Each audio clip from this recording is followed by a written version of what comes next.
Prime Minister Philip J. Pierre spoke out against discrimination facing disabled citizens during a ceremony marking International Day of Persons with Disabilities at WALCOTT Square. The newly established Ministry of Persons with Disabilities organized Tuesday's event, which featured a special service and concert celebrating the resilience of differently abled individuals despite limited societal accommodations. Recently, you've heard people in high places, people who strive for political power, call other people's names, call them all kinds of names, call them retarded, call them deg-deg, call them all kinds of names. These are things of the past. These are things of the past, and we have to condemn anyone who in the year 2024 still uses that kind of language to describe people whom they oppose. The society as a whole has to condemn it. President for the National Council of and for Persons with Disabilities, NCPD, Murphyless James, advocated for the differently able to be respected and treated with dignity. It was a recent CDB-funded study which was conducted in St. Lucia and 3 other territories. And this study stated that persons with disabilities continue to be treated as lesser human beings. A recent study saying that about our society here in St. Lucia.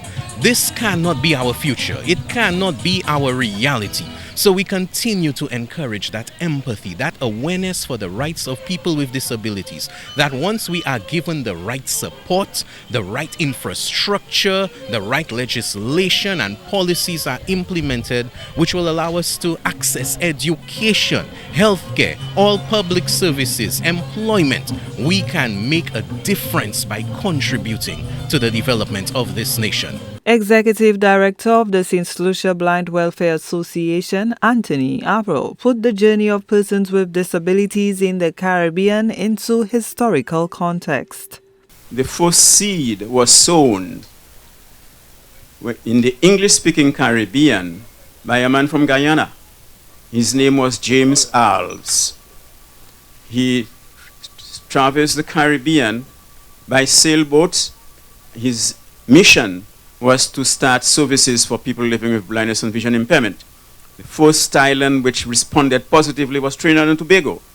And the first service was started in Trinidad on the 18th of May, 1914. It is known today as Founders Day.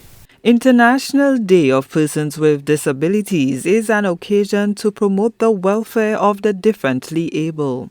We have persons from the Disability Association, and we have various individuals within the society living with disabilities.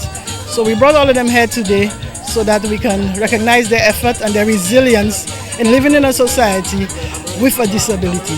The ministry's aim is to provide support and to try to develop policies for inclusion of persons with disabilities.